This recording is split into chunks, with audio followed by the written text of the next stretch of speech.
Hey guys, आज हम भूल भुलैया 2 की स्टोरी को ब्रीफ में एक्सप्लेन करेंगे। ओपनिंग सीन में हम एक बड़ी हवेली देखते हैं जहां अंजुलिका अपने परिवार के साथ में एक हवन कर रही थी। हवन में तांत्रिक बाबा कुछ मंत्रों का उच्चारण करते हैं जिससे एक आत्मा प्रकट होती है जो कि अंजुलिका पर हमला कर देती है। तांत्रिक बाबा मुश्किल से उस आत्मा पर काबू करके उसे हवेली के एक कमरे में बंद कर देते हैं। कमरे का दरवाज़ा त्रिशूल और तंत्र मंत्र से सील कर दिया जाता है। इस घटना के बाद अंजुलिका का पूरा परिवार हवेली छोड़कर निकल जाता है। यहाँ से कहानी 18 साल आगे शिफ्ट हो जाती है जहाँ पर हम रूहान नाम के लड़के को देखते हैं। रूहान रीत नाम की लड़की से मिलता है और उसका खोया हुआ बैग उसे लौटाता है। इस तरह दोनों की पहली मुलाकात होती है। फिर रूहान रीत को इम्प्रेस करने की कोशिश करता है पर रीत उसे इग्नोर करती रहती है। दोनों चंडीगढ़ के लिए बस में साथ वाली सीट पर बैठते हैं। रीत रूहान के फ़ोन से अपनी भाभी अंजुलिका को कॉल करती है। दोनों की बातचीत से पता चलता है कि कुछ ही दिन में रीत की सागर नाम के लड़के से शादी होने वाली थी। रास्ते में रीत रूहान के साथ में एक म्यूजिकल फेस्टिवल में जाती है। इस कारण से दोनों की बस मिस हो जाती है। आगे जाकर इस बस का एक्सीडेंट हो जाता है। रीत अपनी छोटी बहन त्रिशा को पीसीओ से फ़ोन करती है। वो त्रिशा को बताना चाहती थी कि वो बिल्कुल ठीक है, मगर पुअर सिग्नल के कारण त्रिशा रीत की आवाज़ सुन नहीं पाती। मगर रीत को त्रिशा की आवाज़ साफ सुनाई दे रही थी।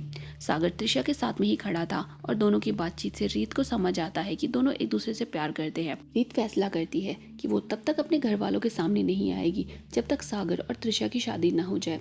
रीत रूहान को भी अपने साथ राजस्थान चलने के लिए मना लेती है। दोनों उसी हवेली पर पहुंचते हैं जिसे हमने मूवी की ओपनिंग सीन में देखा था। रीत बताती है कि ये उसकी फैमिली की पुरानी हवेली है जहाँ पर अब कोई नहीं रहता। दोनों बातें कर रहे थे जब छोटा पंडित हवेली में लाइट्स को ऑन देखकर घबरा जाता है। वो भागकर रीत के पिता ठाकुर साहब के पास नई हवेली में जाता है जहाँ पर रीत की मौत का मातम मनाया जा रहा था।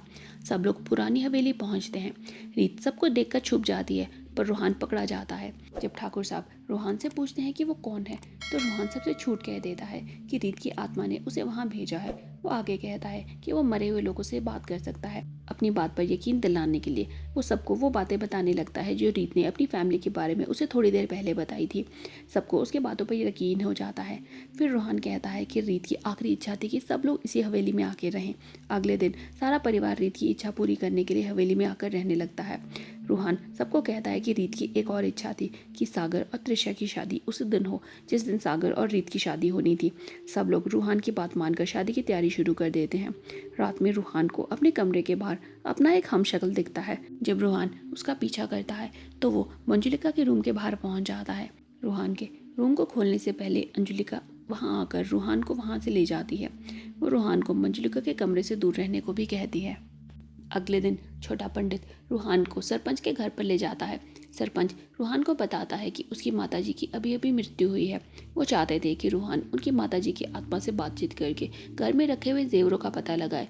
रूहान को माताजी की डेड बॉडी वाले रूम में छोड़कर सब लोग बाहर चले जाते हैं।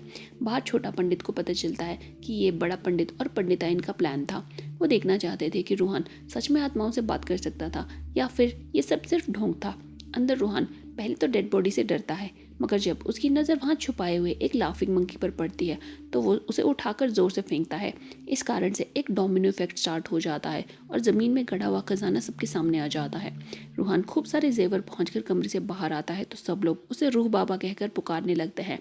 रात में रूहान और छोटा ठाकुर टेरेस पर शराब पी रहे थे। छोटा ठाकुर रूहान से कहता है कि आज तक उसने मंजुलिका की आत्मा से बात क्यों नहीं की। रूहान सीधा मंजुलिका के कमरे के बाहर पहुंच जाता है और दरवाजे पर लगा हुआ त्रिशूल हटा देता है।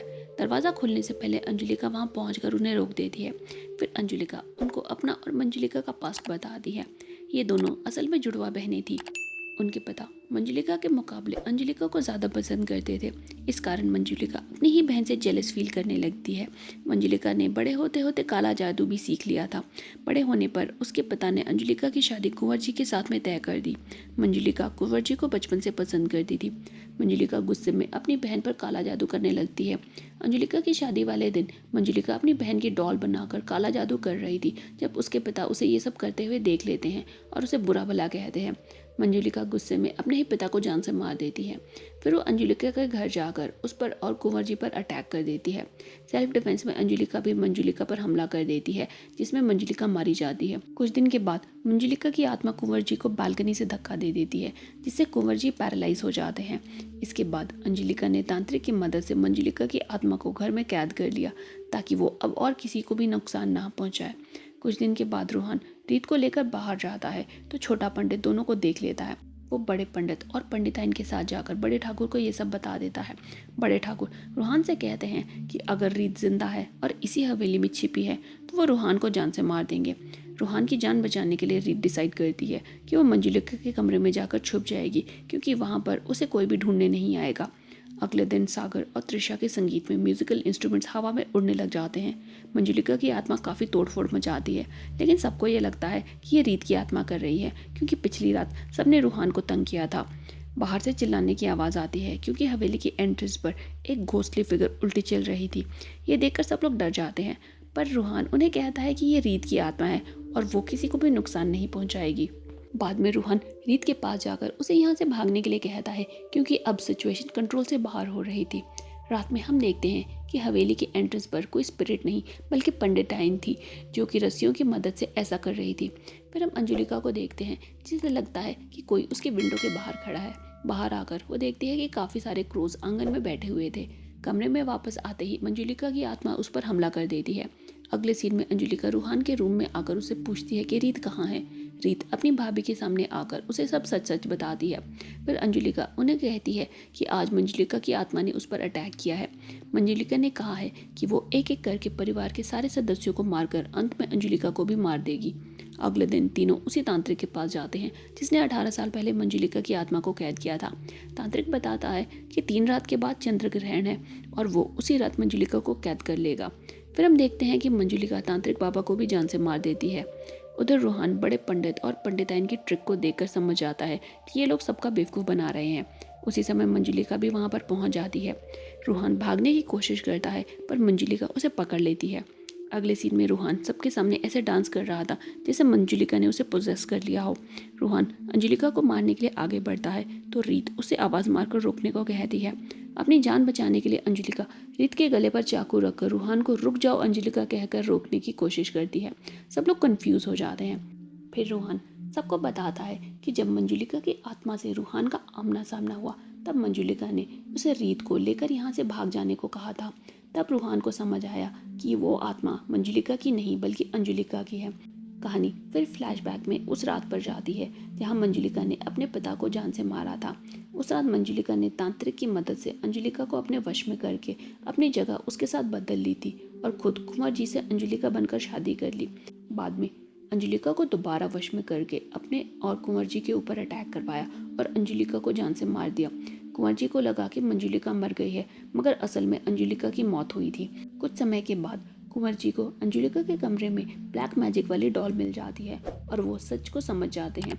अपनी सच्चाई को छुपाने के लिए मंजुलिका कुंवर जी को भी मारने की कोशिश करती है, जिसमें वो पैरालाइज हो जाते हैं। 18 साल से मंजुलिका अंजुलिका की जिंदगी जी रही थी, जबकि अंजुलिका की आत्मा को कमरे में बंद करके रखा गया था।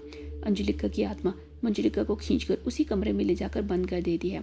अंजुलिका जाते हुए सबको बताती है कि रीत के झूठ के कारण आज 18 साल के बाद उसका कमरा खुला और उसे इंसाफ मिला। लास्ट सीन में अंजुलिका की स्पिरिट मंजुलिका को उसी कमरे में जान से मार देती है। इसके साथ ही मूवी एंड हो जाती है। भूल भुलैया 2 की स्टोरी आपको कैसी लगी कमेंट करके हमें ज़रूर बताएं। वीडियो पसंद आई हो तो लाइक करें, चैनल पर नए हैं तो सब्सक्राइब करें। आज के लिए इतना ही, मिलते हैं अगली वीडियो में। तब तक stay safe and stay healthy. Good bye.